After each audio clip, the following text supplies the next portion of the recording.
Hey, welcome back to part 2. So natural. So natural. So we actually don't remember where we left off, so we're just going to jump in onto the next thing, right? Yeah. Producer's But fault. but it was still about finding the right. I mean, we talked about finding the right therapist in the first one. Now we're really talking about finding the right therapy. There's a lot of different things, and I was thinking about it, kind of like if you've ever been to a mechanic's shop. I mean, they don't have just one tool. They have a lot of different tools depending on what they have to fix. Yes. I mean, Yeah. can we think of therapy? No, that's a kind of the great same way? analogy. Yeah, Mhm. absolutely. That's a great analogy, Jerrod. At least Yeah. Pat will understand that. Sure. That's Yeah, there's more than one tool for sure. So we've talked about all the different therapies, and one thing you'd said at near the beginning of the last episode was meaning for the trauma, meaning after you go through kind of or Right. middle of EMDR. So if you don't mind, go ahead and explain the meaning and what that process kind of So entails. I'll kind of go back to where I kind of grabbed that from. So in talking about all research is me search, I'm a huge fan of Viktor Frankl. Viktor Frankl was a psychiatrist. He was a student of Sigmund Freud's. I don't hold that against him. Freud was a weirdo, right? We know that now. But Viktor Frankl was a Jew that was interned in the concentration camps, and he got out and wrote a book called A Man's Search for Meaning. While he was in the concentration camps, he lost his whole family. And one of the things that he talks about in the book at the end is that the people who survived had something to look forward to, something that gave them hope, something in life that was meaningful. And he talks a lot about that in a lot of the books that he wrote. In fact, he was still writing on his deathbed when he passed away. He was still writing a book. But so what in life gives us meaning? In two ways, right? What gives us meaning to the things that happen to us, and what do we need moving forward? Because they're two different things, right? And can we put those together? So in any therapy follow-up, it's my opinion that there should be some kind of follow-up to whatever therapy treatment you're getting, except for maybe medication, because that's a whole different deal, right? But what happened to me in the past, and how does that give me meaning now? And how can I use those bad things moving forward, right? What can I do maybe to help somebody else or to do something that gives me meaning? And it doesn't mean that I have to do something that is directly related to the crappy thing that happened to me, right? Sometimes that's the way it works. That's how it worked for me. But for somebody else, it might be, okay, this bad thing happened, but moving forward in life, what are those things that are important to me that have meaning, right? And it might be something as simple as, okay, I have a job I hate, I don't like working in this factory or whatever, but I do something at church, or I help coach football, and that's important for me because I can have an impact there. Right. Those things that are impactful to others, I think, are really the components that give us meaning in some way. And I think that's an important thing that sometimes gets missed and overlooked. I just think it's important. So let's kind of break it down a little bit farther. You have somebody that goes through a tragic accident. You know, maybe nobody's killed, maybe somebody's killed, whatever the case may be, and they want to find meaning in that accident. There might not be meaning in that accident. There might be. Like, there might be something there. There might not be, too. But after processing whatever that event was, what gives them meaning moving forward? I can give you an example of that. Okay. So I've actually worked with a client that had a really bad accident. Nobody was killed. She struggled with that accident, so much so she couldn't drive. It was really difficult for her to drive, especially on the highway, because that's where this happened. Basically, her car was run over by a semi. Ooh. Yeah. So we processed that. She can drive now. She's getting better. She can even drive on the highway. She only gets a little freaked out when she's next to a semi, which, that's pretty normal. We all kind of do a little bit, right? So she's doing really well. But so there's no meaning in that other than I'm better now. What can I do moving forward, right? One of the things I like to say in therapy is the rearview mirror and the windshields. The rearview mirror is smaller than the windshield for a reason, right? Mm-hmm. Like it's important that we be able to look back, but looking forward is the deal, right? We have to keep moving forward. So in that, what is that for her? What does it look like? And then exploring all those options, right? I'm not going to let this thing stop me from living my life. I'm going to fix it and move forward. So what in the future gives me meaning? Because we know through Viktor Frankl's experience that that is the component that keeps us moving, that gives us hope for the future. Well, and I think, that's overall the question of life. Why are we here? Right. And yeah, Viktor Frankl was an existentialist. So, yeah. So, as we walk through this thing called life and we celebrate it, the Prince knockout right there. Wasn't going to say anything. That's all right. Hey, he was one of the few musicians that was. My sister loved him, bless her heart and rest her spirit. But music for 38 years and never had one scandal. Anyway. Oh, okay. All right. And he was awesome in Purple. But that's a meaning. That's why a question we all ask ourselves: why are we here? And when you said earlier, what from the accident? Why was that? Well, my cop brain says it was a collision, not an accident. But anyway, we have to acknowledge that we get better. When we go through the shitty things in life, you have two options, right? And the only thing you can control is you. So you have two options. Things are going to get shitty or things are going to get better. Yep. And when we look for purpose or meaning, you still have those same options.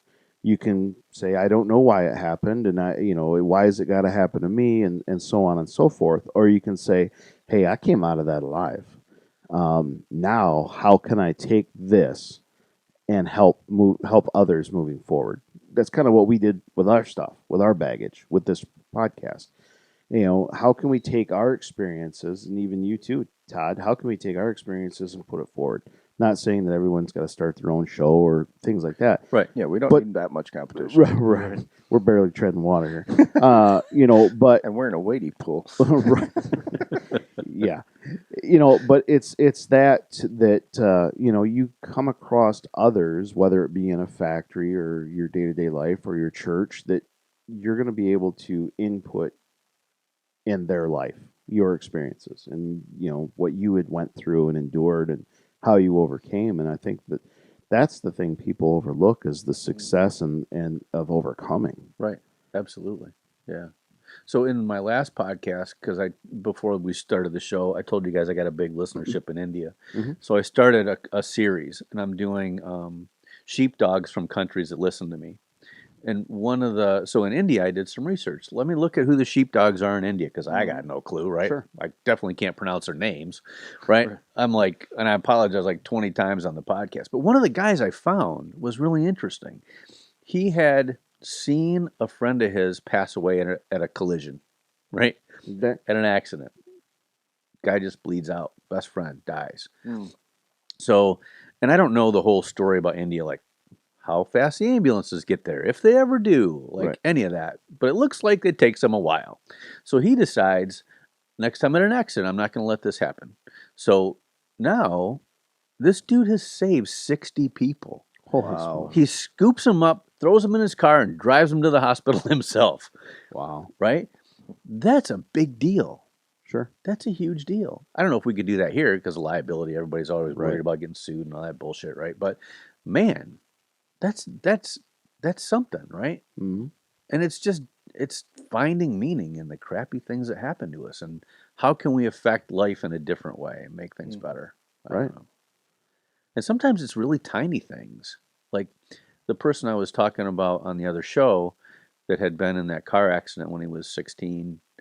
Part of that story was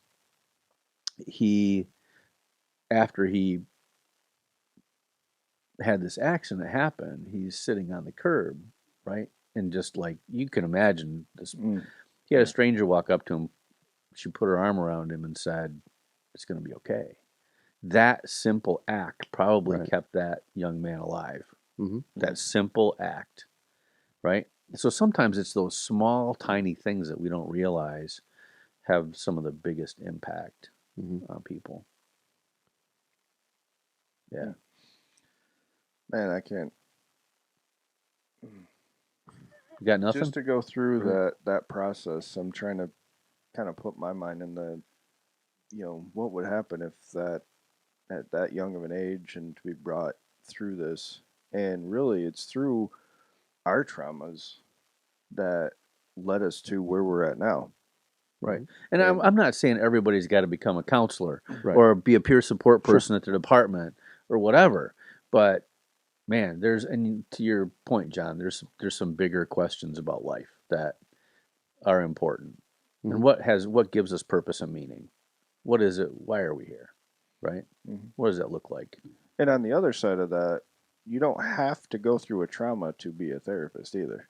No, absolutely not. That's one thing. Like, I've talked to so many in this field. Well, I can't work with veterans because I've never been there. I'm like, well, you work with sexual assault victims. Have you ever been sexually assaulted? Well, no. It's the same thing. We just need somebody. I mean, yeah, I've seen the difference. There's a difference there. A little bit. And I'll tell you a story. So I don't know if you guys listen to my podcast with Steve Jascott, but Jascott's a medical trainer down by me. I did an interview with him. And he was involved he wasn't involved in it. He heard it from the guys that were there. So the plane crash on I-94. Okay. Oh. All the first responders go out. Everybody in the plane crash is dead. They bring in a bunch of people to counsel them. It didn't go well. Oh, no. As it usually doesn't. Right. So the first responders, having the dark sense of humor that they do, they made it a game to see who could get the counselors to cry the most. I've never, never. Right. So there's I'm some gonna plead the fifth on that. There's a little bit of truth in what you're saying. On the flip side of that is, I think people do want to talk to people who have some kind of life experience. Credibility. Yeah, some kind of cred. Yep. So yeah, on the opposite side of that is that whole dark humor kind of. Don't know what you're talking about. Right. Yeah. It becomes an interesting conversation when you start to look at like those things. But that goes to picking your therapist, right? Like pick somebody you're comfortable with. If you don't think they have experience and they're not going to help you, don't pick them. Right? Pick somebody else. Yeah, because if the dark sense of humor is just a coping mechanism. Absolutely. And if you pick a therapist that is, I don't want to say black and white, but they don't understand that, you're probably going somewhere for 72 hours. It's possible. And that again goes to credibility. I want to talk to somebody that has either been there, done that, or is familiar with the been there, done that. Yes, absolutely. It makes it easier. It comes to that point where and part of it is they are more comfortable telling you something because you've been there and done that, and whatever they tell you is not going to surprise or shock you, right? So I had somebody come into my office and said, I came to see you because I knew and heard you've been through a bunch of shit, and you can handle what I'm about to tell you. Okay, bring it. What do you got? Right. Right? So yeah, it helps to have some experience. But that just goes to picking your person. Like, you could go to somebody that doesn't have all that experience. If you're comfortable with them and they're comfortable with you, that therapeutic relationship is the most important part. Right. Just knowing you have a safe place to go and talk. Absolutely. One thing I was just thinking about, EMDR, you say it brings up a lot of the trauma. Yep. What about somebody who maybe in the past has struggled with or is currently struggling with suicide? Oh, so suicidal ideation. So the way I handle that, because everybody, I swear to God, I think like 90% of the population has thought at some point, this sucks, I don't want to be here, right? Right. Mm-hmm. That's suicidal ideation. So instead of talking about, we're going to have to lock you up, right? No, let's talk about it. Like, how come you had those thoughts? Why did you have those thoughts? And I'm straight up with people and I ask them, okay, why didn't you do it? Right? How come? Mm-hmm. Yep. Okay, I didn't do it because of my kids. All right. There's There's your something to starting hold point. on to, right? Right. Or because of this or that or my dog or my cat or I still got to mow my lawn. I don't know what the hell it is, right? But Right. there's some reason you didn't do it. Just having those thoughts doesn't make you mentally ill, right? Right. Lots of people have those thoughts. But let's talk about it and let's get healthy so you don't have them as often, Mm-hmm. right? You know, and that goes to, tag going back to your career and as well as anybody else that's a first responder. That's part of the just communication. That when we deal with complete strangers, when we get called to someone that's having suicidal thoughts or, thoughts of harming themselves, we don't just rush in and, send them to the hospital for the psych eval. Mm-mm. Ask them why, and there are people that, I'm not going to sugarcoat it, that are going to do it. Yeah. You know damn well they're serious. Yeah. They're gonna do it. But when you do this job for a while, you start to realize people aren't going to do it, and you can either ignore it or help them. And this is how you build their trust and ask them, well, why didn't you do it today? And 90% of the answers are going to be, well, my kids. Perfect. What's their names? How old are they? And that's how you start to gain their trust and build that trust. And and you can kind of work it to where they realize they need help. And that's important. Some of the best people that I've worked with building that rapport with a client is the EMS people, right? The true medical first responders. They get the grimy, when you go from handling someone's, urine and feces and everything else, and you're not even batting an eye, and you're still able to carry on a conversation. That's a special person. Cops, we want in, we want out. Type the report, we're done, we're gone. This isn't a cop problem. Even there are many cops that say suicide's not a crime. Don't call me. Not my problem. Call EMS. Mm-hmm. But we got to build that trust. We got to open the communications to realize, like you said, it doesn't mean you're mentally ill. Right. Especially with this pandemic that we're in, we're just hit a year of this pandemic, and people have lost jobs, people have lost homes, people have been displaced. We've got to have this open conversation. People are at their wits' end, Oh, for sure, John. Yeah. and how do how do you get them away from that? Well, they're not the only ones. Don't minimize their problems, but acknowledge that you understand them. Right. Right. Well, and sometimes in dealing with any kind of anxiety, coming up with a plan sometimes helps alleviate the anxiety, right? So let's sit down with a piece of paper and let's come up with a plan, right? Sure. You lost your job. Okay, let's find you a new one, right? The rear view mirror is smaller than the windshield for a reason. Mm-hmm. I like that analogy. Yeah. I may have to steal that one. You can have it. Confidential. I don't know where I got it, so I stole it from somebody else. I've never had an original thought in my brain, so everything I got, I stole. Some of that me search. The me search. Yep, that's that me search. Might be stealing that one too. I like that. Right. Because that's the one thing that a lot of people, when they think of trauma, they think of suicide.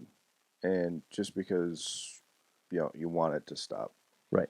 And that's why I was kind of excited to do this, because your view with EMDR and being able to talk about it, not in a client or therapist setting, is able to get out there so people know, hey, I can make a call. This is what I do, and that's why we went through the steps last time.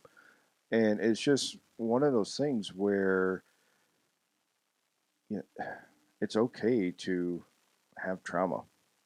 I mean, most of the trauma we have was done to us. Yeah, absolutely. I mean, it's not like you woke up one day and says, "Well, you know what? I'm gonna go do something." Yeah, I'm gonna Right. go No. run into a tree and see how that feels today." No, it's icy. I've had, a couple of years ago, I had a rollover accident that put me down for a while, and I go by that ditch. It was the ones down by Bach. Okay. Yeah, The big ones. yeah. They're 15, 20 feet. Oh, at least 20. At least 20 feet down, and my truck decided that's where it wanted to park itself. There's nothing I could do. I was driving for conditions, and it just happened. What? He wants to say there was 20 cars before you that didn't go down the ditch. You must have been I going was too just fast. recently recounting all of his traffic crashes and collisions, and I'm thinking to I've myself, had there's a one reason I deer. drove today. Right. What about the tree that fell down in front of you? me. Yeah, okay. Right. That's what the brake is for. I could have tried to beat it, but no. I've had one car deer accident, and that's it. A lot of nears, misses, but I'll have to go back through my messages because it sure seems like there's more. Right. there's more I came up on. But yeah, now I lost where I was going. Where was I going with Perfect. that? But no, you We don't wake up in the morning. Don't wake up in the we morning don't wake up in the thinking we're morning gonna. to go. Thanks, Yeah. John. Right. We don't wake up in the morning to go search for trauma. So a lot of it, you have to realize, I didn't do this to myself. Right. Or you could go through and say, well, like your call that you discussed a while back was, yes, I see your signals there, cheerleader. That's your new nickname. But you go back to that, you could have done, should have done, but we have to stop and realize these are the facts of the case. We have to deal with what happened, not what we could have or should have done. Mm-hmm. And that's what I like with the bilateral stimulation, picking up new terms all the time. We don't know why it works, it just works. But the fact that you have that safe place, and you said the first step of that process is to make a compartment or build a compartment for it to go in. Can you explain that one a little bit more? Sure. So there's some resources that we talk about that you can use inside your mind. One of those is a compartment to put things. So I might say, John, think of something you could put thoughts into, lock them up, and put them away and not deal with them. And whatever image pops into that person's head, sometimes it's Tupperware, sometimes it's a safe, sometimes it's a mason jar, whatever, right? So then we use the bilateral stimulation in a way to make that deeper inside your imagination, basically. And then I'll have them practice using that container for the next week or two to practice putting things in it. So that when we do the process, if we don't get through it in 2 hours or an hour and a half, and you still have stuff remaining, we can take that remaining stuff and put it in the container and not have to deal with it. We can pull it out later, right? Okay. But having you practice it. So there's container. We do a calm space, something inside your head, a place you can go that is like, you can go whenever you want. Nothing can mess with you. Like when you're there, like it's a good place. And then we do a couple of other figures, like a nurturing protector, kind of intuitive self stuff that also is really beneficial. All of those resources are really beneficial. We have those all in place before we do any of the processing. And then we can use those in processing if we need to. So in training how to do EMDR, I was working with somebody who the trauma, when we don't do like really horrible traumas when you do the training, you do like lower level stuff. So he had been... So you don't want the people who are training to kind of flip out in the Exactly, training? right. Okay, got it. Right, exactly. So the trauma he was working on was a really bad fight. When he was a kid, he got beat up by a couple of kids. He used the protector figure because he got stuck. He couldn't get out of there, right? So his protector figure was a horse, actually. So he had the horse come in. Right. He had the horse come in, and he jumped on the horse, and that's how he got away. And then he changed the negative cognition to a positive cognition, and that's how he kind of dealt with that, by changing that image. And I've been able to do that with other people in some negative images too. You just change the image a little bit. And sometimes it's not a big thing like a horse, but something small, like just the way something looks. We could get you a protector guinea pig. Yeah, you could use a guinea pig. You can eat those too. No comment. My daughter might listen to this. But sometimes people will say, especially guys in the first responder military, they're like, "You want me to what? What are we doing? This is bullshit, right? This is some kind of fruity hippie shit, right? No, it's real and it works. You just got to trust me. Go with the program. It's going to be good, right? And But we have to put those in place first. And the important thing to know, and I liked how you put it in there, you have to practice it. Yes. You didn't learn to ride your bike the first time. Right. You know, you didn't hit bullseye with your first mag every round I of did. ever going out. You know, I did. Yeah. Okay. You're Air Force. I know that ain't true. And you've got to practice it. It's not always going to work, and that's where it comes into owning your own trauma. That's where it comes into being able to separate the trauma that's not yours, and then you realize that you've used that trauma to identify, so it's kind of ingrained in you, and that makes it even more difficult on that. Right. And you all right over there? Yeah, I'm fine. COVID?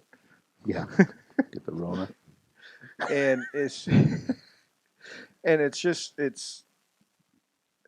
the biggest thing that I've seen in my own life even is struggling with, the trauma that I've hated for so long is also what I identify by. Mm-hmm. Police officers identify by badge and gun. Veterans identify by name, rank, serial number kind of thing. Yeah. Jerrod identifies by his beard. I'm trying to get that beard. It's grown on me. It is grown on That's you. a good beard, dude. I gotta tell you. Thank you. Yeah. More importantly, Appreciate it. no, I won't go there.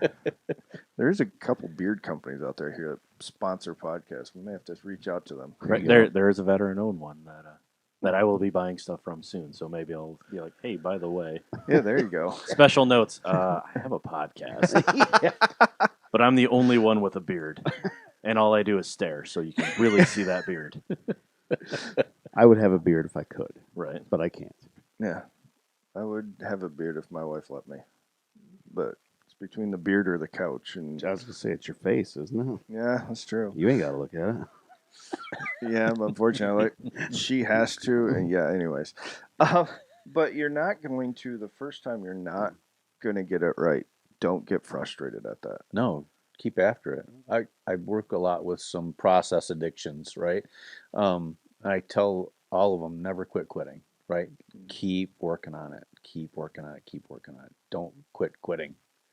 Some of this stuff is hard, right? A lot of things we talk about are simple. That does not mean they're easy. They're really difficult, right? Like we'll talk about something that sounds really simple, and you'll be like, okay, this is going to be easy. No. Let's not conflate the two, right? Right. Just because it's simple doesn't mean it's easy. Because somebody tried to explain to me one time at a training I was at that trauma is like a tree. You just got to uproot that tree. And I'm like, I don't really think so. Trauma is more of a vine. You deal with it here, it's going to pop up over here. It's not going to stay in one place and grow. It likes to spread and wrap around. Right. It's what? And wrap around. And wrap around. Yes, exactly. And it will show up in places in your life. You're like, no, that's not trauma based. It absolutely is. Absolutely. IBS is a great one. Irritable bowel syndrome. Lots of guys and females that have trauma suffer with psychophysiological symptoms all the time. I mean, personally, I had it. IBS absolutely was because of post-traumatic stress injury. 100%. And it's one of those things that, like, you hear it the most common one that I hear is anger outbursts. Oh, yeah. And, my child spilt something and they know better and they know this. That's why I responded the way I did. Well, no, you responded the way you did because you were already on high alert because of something that happened earlier that day or the day before, or maybe it's an anniversary date. And so you've realizing that the trauma affects every part of your life is just as important as realizing you need help, I think. Absolutely, yeah. Well, and understanding that you're in a battle with your brain, right? So once you do the psychoeducational part and you understand what happens to the amygdala and how it gets fired, right? Like, and anything can set it off, and sometimes we don't even know what it is, but once you understand that you're in a battle with your brain, then you can start to fight it, right? Until you realize that you're just letting it do whatever it wants. And you're not your brain. I know that sounds weird, but it's true. Sure. And one of the things when you talk about kind of self-awareness and triggering points and hypervigilance, when the whole mask mandate started, I absolutely hated it, right? Part of it was easy just to play it off as this is dumb, I don't believe it, you're infringing on my rights. But then when you start looking at why, right? I mean, all those reasons some people are going to say are valid, but for me personally, it was like, well, it's bullshit, right? What's really the problem? Well, as a cop, I read people. When you're now covering 60% of your face, my hypervigilance is through the roof. It drives me nuts. Yep. When you deal with drunks or druggies, you look at their eyes anyway. The Yep. eyes are the gateway to the soul. They're the only thing that's directly connected to the brain. So when they look disconnected, oh, they're gone. There's no connection there. Okay.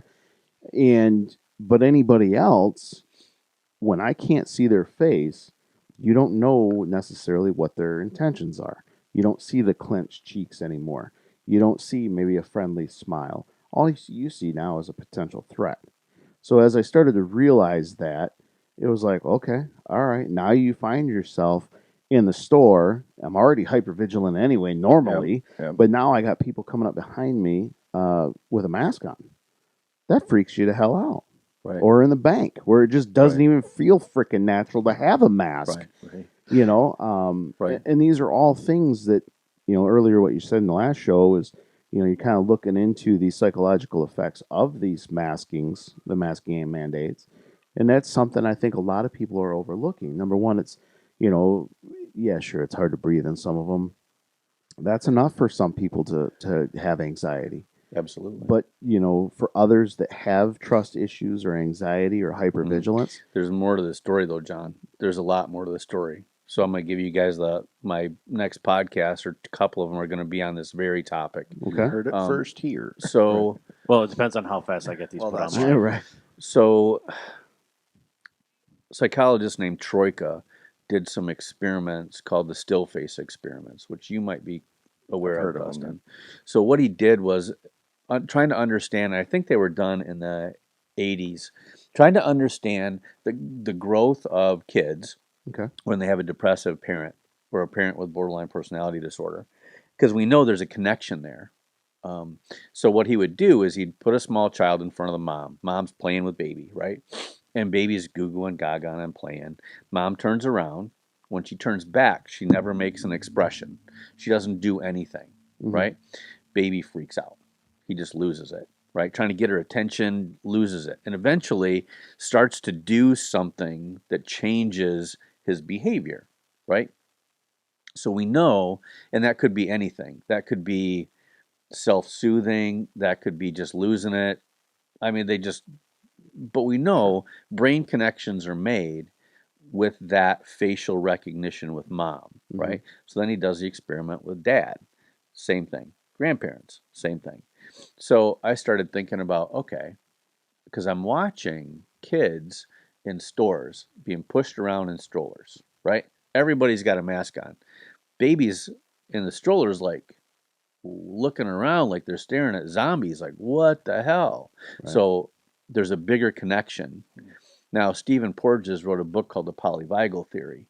The polyvagal theory, it was a 30-year study on the vagus nerve. You should read it. It's really good, but it's really complex. So anybody that's not in the field, you'll be like, oh, this sucks, right? But Anybody what it in the is, field probably still thinks that, but at the end, it's interesting. it's super complex. But basically what he says in a nutshell is that the sympathetic nervous system and the parasympathetic nervous system are what we always thought balanced each other, right? But that's not the whole story. The vagus nerve has something to do with that, and it's got to do with facial connections and social engagement, right? It's got to do with social engagement. So imagine something stressful happens right up here. Normally, I don't know if you guys have ever read Emotional Survival to Law Enforcement. Okay, so what he says is something stressful happens. at work, you get home and you crash, right? You sit on the couch, you watch Correct. TV, you don't do anything, right? Correct. Well, polyvagal theory says the same thing. That can occur, or you can have social engagement. Social engagement will stop the crash from kind of happening, right? Okay. And social engagement is really important. So I think that what is happening is we're seeing social engagement pulled apart because we're distancing ourselves from each other, Mm-hmm. on top of not being able to see social facial cues, Mm-hmm. right? And it's going to create a bigger problem than we even know that exists.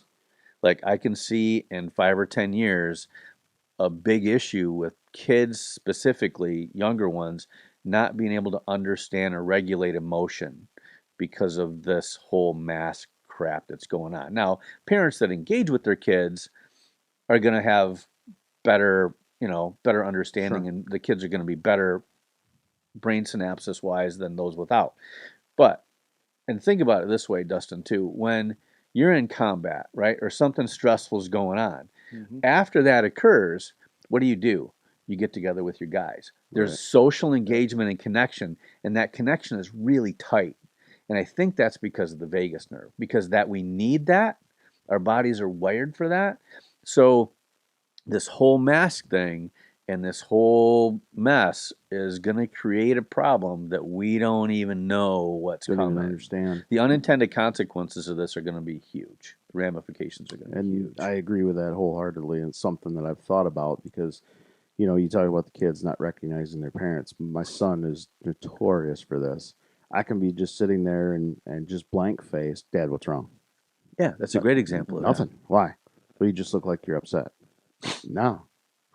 Like, no, I'm reading a book. that. Right. But it's just that emotionless stare that Mhm. my son is completely like, what's wrong? You all right?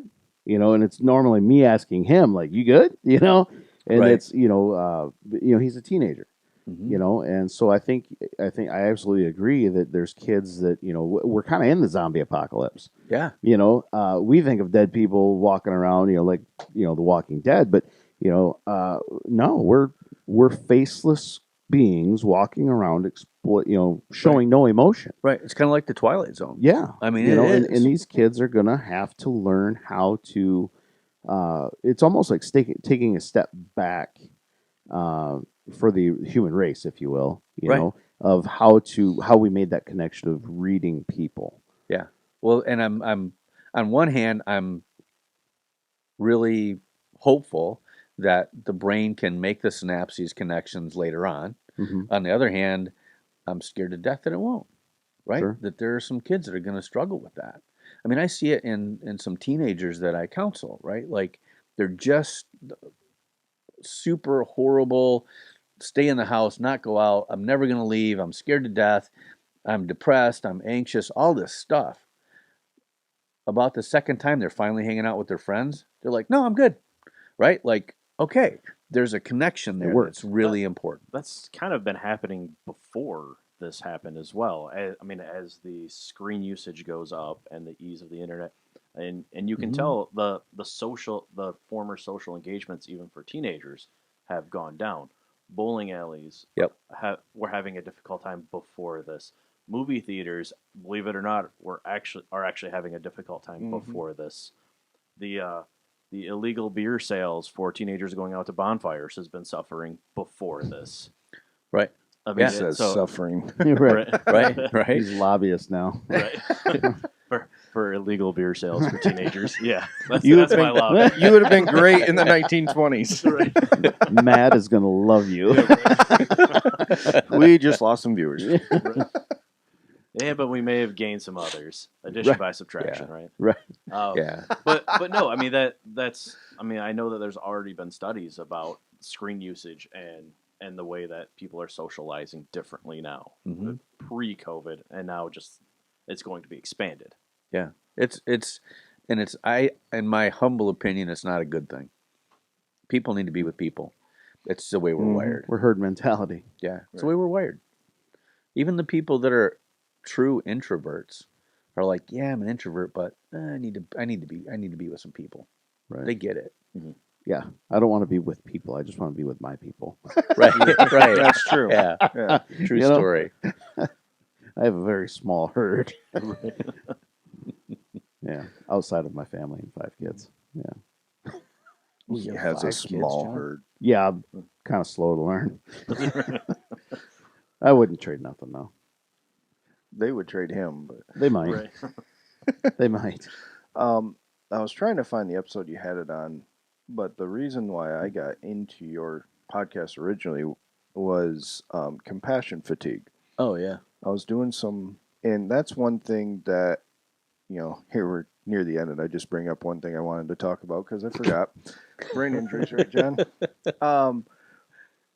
Compassion fatigue. Can you, in your words, describe what that is and how that affects, especially our first responders and a little bit with veterans as well? Well, in their families. I mean, Would you hold your horse? Oh, wait, you don't like horses. Yeah, well, it's an interesting, to me, it's an interesting topic, right? Because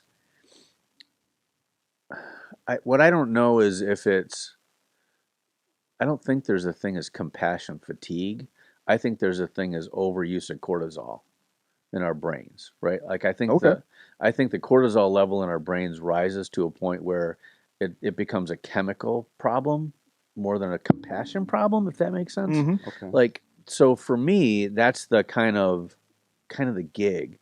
And I'm still new in the field, so maybe, I always have other counselors ask me, like, don't you get tired of talking to people? Isn't this hard on you? And I'm like, compared to what I used to do, this is not bad at all. Like, I'm not picking up people's brains off the side of the street. Like, this ain't bad, right? I'm just listening to their stuff, and it's their stuff. It's not mine, right? Mm-hmm. So it's a different kind of component.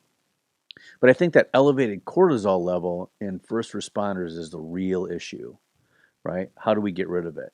How do we use that vagus nerve, social interaction connection, and meditation or music or whatever it is to lower that level to not have that happen? Because that to me is the real detriment, right? Mm-hmm. Like I think we can all be compassionate all the time. I don't think we have to elevate our cortisol levels to do that, right? So it's trying to fight that part of your brain that does that. Because I think even when you're tired and crappy and you don't want to do it anymore, you're still compassionate. But I think it's that upper level of cortisol that's the problem. So if you've got the first responder out there that's just, trying to make it to retirement, but has what, is usually called compassion fatigue, Yeah. what would be your recommendation for them? Go get counseling. Let's start there. Talk to Okay. somebody, right? Mhm. Talk to somebody and have them help you come up with some good coping skills, right? Some healthy coping skills.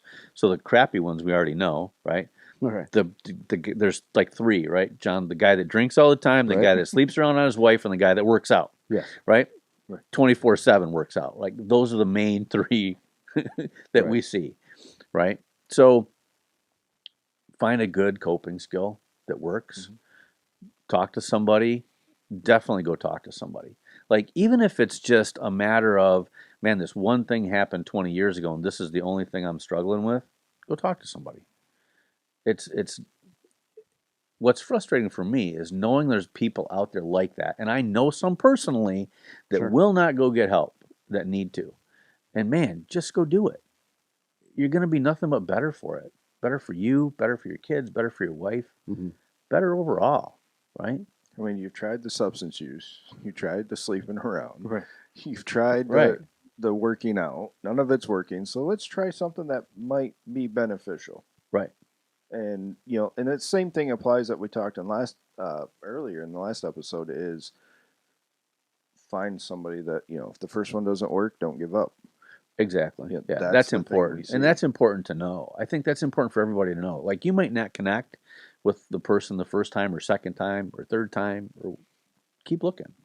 Don't quit quitting. Don't stop. Or Right. 18th, 19th. Right. Keep looking. You'll find that one person that can do this, that can help. And maybe it's a matter of you need to be ready too, right? That's part of it. But man, just the fact of going and looking for somebody tells me you're there, right? Mhm. You just Right. got to find the right person. And if you give up, the only thing you're gonna hurt are the people around you too. Oh, for sure. Because that's where, and I don't know how much time we have left to get into it, but that's where secondary trauma comes in. It's and I know we've talked about it on the podcast before, but it's the trauma that affects those around you, and they did not partake in the actual trauma. Right. Your wife and kids, or husband and kids, did not ask for it. No. And in my case, my wife, we married after I was a cop. So, well, actually, we were dating before I was a cop, and then we got married after. So she's seen, to lightfully say that I'm not the same person she married. She's absolutely correct. Mm-hmm. And that's not fair to her or our children, and so, and that's where we have to own our trauma. When you say that, that's what it means to me, is own it. This is some crap that you went through that doesn't belong on them. It's not their burden to carry, but it's not yours either. Go get the help. Yes. And get over it. Well, and we're affecting those people too, John, in ways that we don't understand, right? So short temper. Right? That's one of the ways. Or my own personal experience was my anxiety about my kids not being home on time. Oh God, it's through the roof, isn't it? Yeah, so that was my thing, right? And I inadvertently made my daughter anxious because of it. Now that's gotten better, right? Now, for a while it was so bad she would be like, "Dad, don't worry, I'm going to let you know when I'm there, or I'm going to let you know when I'm leaving." Right? Mm-hmm. I'm to the point now where I'm like, I don't have to do that anymore. Right? Like my mental health is not their responsibility. Right? Correct. So I like that. Mm-hmm. Don't put your shit on them, because it's not their job to take care of you. Maybe when you're 92 and you can't wipe your own butt, then it is. But until then, it's not. Right? So yeah, don't put your stuff on them. So for me, that was the thing, right? That was because I'd seen so many bad accidents. Now, I'll give you an example. So my kid just he graduated from Hillsdale College. He went there the other day. I didn't know when he left. I didn't know when he got there. I didn't know what he did. He did text me when he was on his way home, like the whole family as a group text, because we were planning dinner. And I had no stress over it. Right? So it's gotten better, but it takes work. Sure. It takes work. But you don't have to put that stuff on your kids and your wife. And that was one of the things. So mine was anger. Right? Oh, yeah. For people that knew me even 2 years ago, I was just an angry bastard anyway, right? That's who I was. Right. And when you finally realize where your life should be happy, but you're not, right? You have everything. I had an amazing wife. We had an amazing household. She took my children as her own. There was no reason that I shouldn't be happy, but I wasn't. And when the anger outbursts started happening more and more and more, and I was able to realize, like, shit, this is affecting my wife. This is affecting my kids. This has got to change. So I went and got help. And one of the problems, I don't want to say it's a problem. So in an agency that I work in, I'm open about all of this. And they're like, well, we can't believe you tell people that you go to counseling. Why? My job is to help end the stigma, right? So if I normalize this and say, look, and you're the most healthy guy there, to be perfectly honest. The guys that aren't going are the ones that have to, they're the ones you should be worried about. Right. So, and that's a whole nother topic there. But, so when you finally start to get the help you need and you start to see your family heal, but now, like my older children, it's like you said, unbeknownst to me, I put my mental health on them. Right. Now my oldest is 21, 18, and 14, and I start to see mental health issues in them. And I've had a very and this is stuff that parents need to do. We always dread the birds and bees talk. To hell with that. That's easy. That's natural progression. The talk that nobody wants to talk about is mental health. Yes. So when you see these things in your children, what are we doing to help them? So that in their, midlife crises, it's because people don't deal with their shit. Yep. And they come to a point in their life where, middle of their life, they realize, I got to deal with this stuff.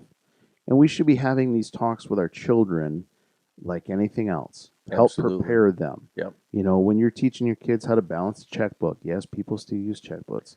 When you teach your kids, you know, simple things, how to Jerrod change will a tire. explain that to you later. Right. I'm like, ooh. Well, you teach them about the checkbook, and they can teach you about Venmo. What's that? right. Exactly, John. Yeah. So I think I got a text like that. It's a quicker way to Jerrod. spend money. Right. You know, but those are things that, you know, again, help end the stigma. Talk to our kids. You want them to have an easier life, right? Easier than you had it. I want to leave this world better than when I got here. Right. And that's just something that, you know, we talk about, and it's important that it's not their burden to carry. And when you start to see it in your kids, maybe it's time to have the talk. It's already too Probably late, past time. right? It's already too late, but it's never too late to have the talk to start getting help. Right. The one thing that this reminded me of is, you know, I think I did a Wellness Wednesday on it a few months ago, was in February, or no, last month was February with the anniversary I had. Mm-hmm. Yep. And the one thing that I remember that my wife has done that completely shocked me, and I don't think I even told her, so yeah, maybe I got to tell her before, when you putting this out, so I know when to talk to her about it.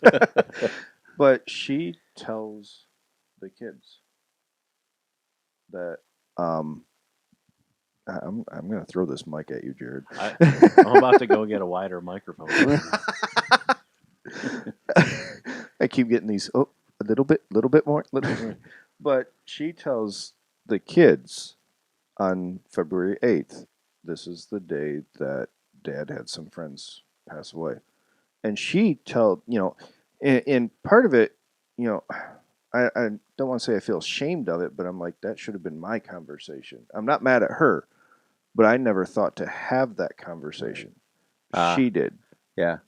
And I'm grateful for it, but I'm like, oh, that's a conversation I should have had with the kids. Right. Well, it's a conversation you can still have. And I have, yeah. Yeah. And I've sat them down and I said, yep, this day, you know, I haven't gone to, you know, they're young kids, so I'm not going to go into all the gruesome details, and probably never will, at least not in that type of setting. But yeah, it's okay to tell the kids, hey, Mom or Dad is having a little bit of an issue right now because something happened that was important to them. Right. That has affected them. And my kids would come out to me. I think they came up like 2 or 3 times in that morning, and when I got home from work, they would come up to me because I used to take that day off, not for healthy reasons, but I used to take that day off just because I'm not dealing with it. I'm not going out, and now I'll still go to work. Does it affect me? Absolutely. Does it? You know, am I my best on those days? Not even close.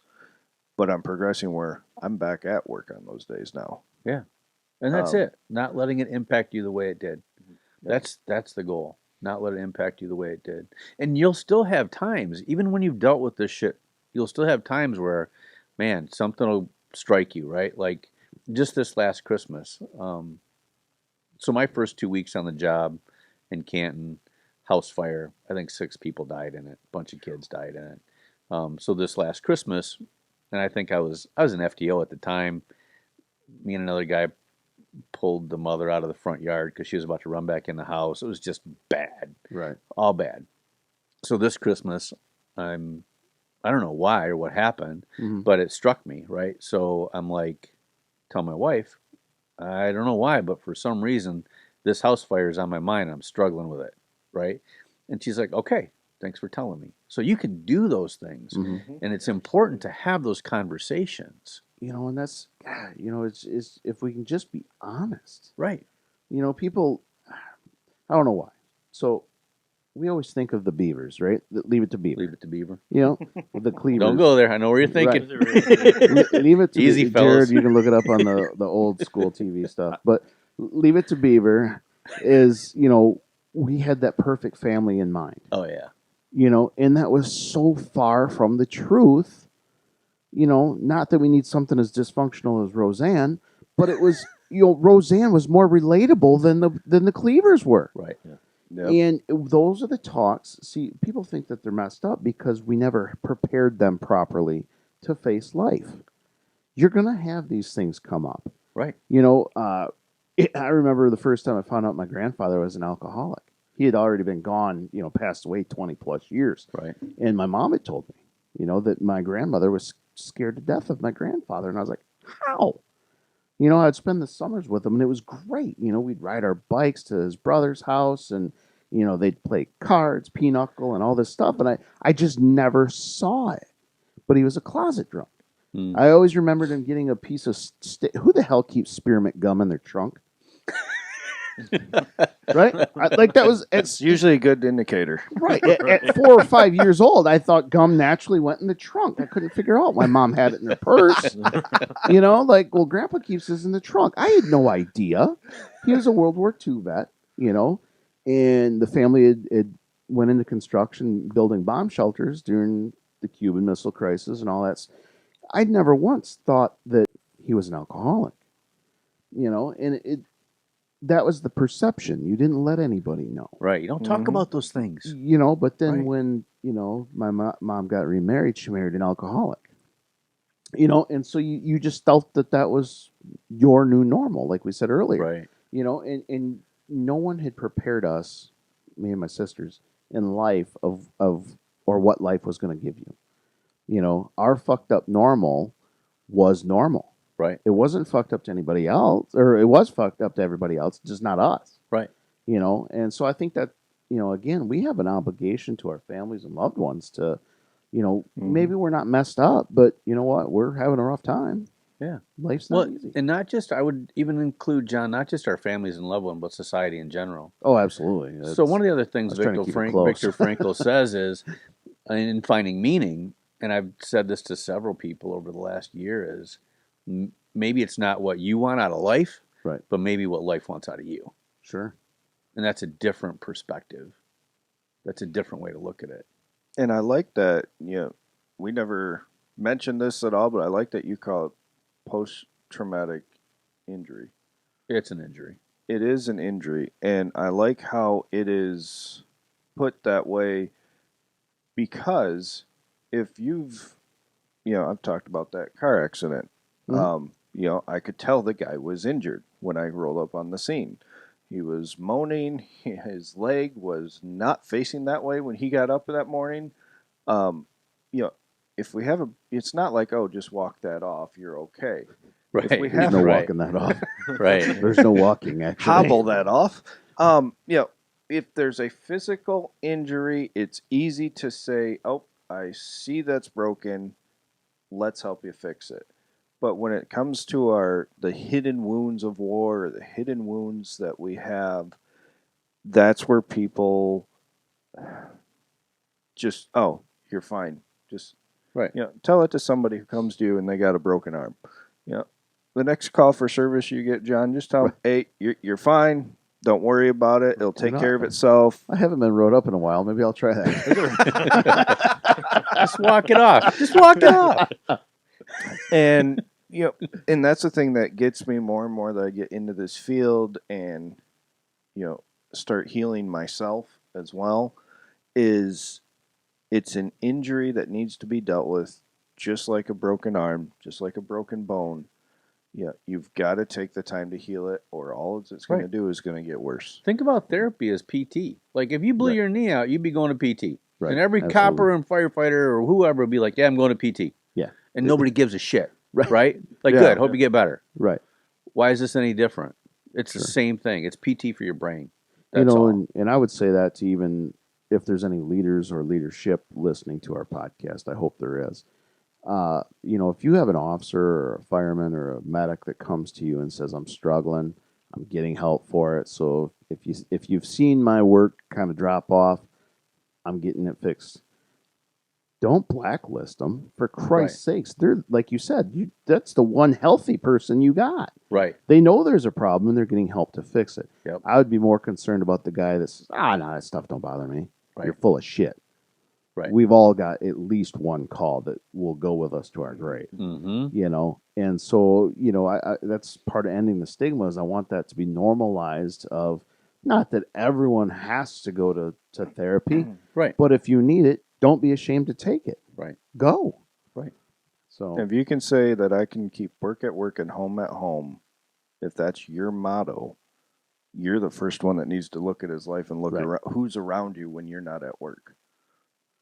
Yeah, Absolutely. without a doubt. Good talk, fellas. Yeah. Yeah. Thank you so much Thank for coming up here and spending Absolutely. time Putting up with with us. Yeah. This is one of those Anytime. things that you could just, it's spider webs. Yeah. Absolutely. Yeah. It just, Mhm. you find out how this involves your every portion of your life, whether it be your spirituality or lack thereof. Because there are some people that just, there is no God, there is no anything. Well, there has to be something. There's got to be purpose behind your life. A purpose-driven life is what we're here for. Yep. And when we pass away, most people say, well, that's just Dusty's body. He's already gone. Even if we're not, You've been talking to my wife lately? even if we're not spiritual, we acknowledge that that's just a compartment. Yep. That's just where Dustin is occupied for now, and it's a shame when people just think of their body as that's who they are, when really you're so much more than that. You Mhm. have a spirit. I know even if Dustin's body was broken and handicapped and disfigured and horribly mangled, his mind is still there, and that's who Dustin is. That's his personality, or that's his spirit. And people need to realize that, that Mhm. you can have a spiritual injury or the moral injury that we talk about, and that's what needs healed. Right. Absolutely. Not just your body. Yeah, for sure. Definitely got to find purpose. Yeah. Otherwise, why are we here? Right. It's Why, a big deal. why keep going? Well, I was here because he said he had lunch ready. Well, it sounds like a great note to go out on. Oh, geez, I gave that story Right. and we're still recording. That's awesome. Right, yeah. So, all right, Yeah. Todd, thank you so Thank much you, for Todd. coming on. Sheepdog's Mind. And it's good, short. They're not like ours, crazy and off-hinged, unhinged. But no, we appreciate what you're doing. Thanks for He's having me. international, helping people in India as well. We found out. Yeah, India, Russia, Pakistan. That's weird. Hey, and Thanks for having me, congratulations, guys. I Jerrod appreciate and it. Dustin. I just want to give a shout out to us making it international. Yep. Yeah, So we we heard it got here first. some stuff that's in the works. If Jerrod ever replies back, Right. We'll be going to the United Kingdom. I think we need to do an on location to the UK. Well, we need to do an on location to Hopewell first. So I'll give you guys a huge plug on Well, the we show. Appreciate it. I'll get a copy of your show, shoot it out to everybody, so they'll all listen to your show. So if you Appreciate weren't it. international, you will be shortly. So, Surviving danger close. Yeah. Jerrod, Show. take us on out.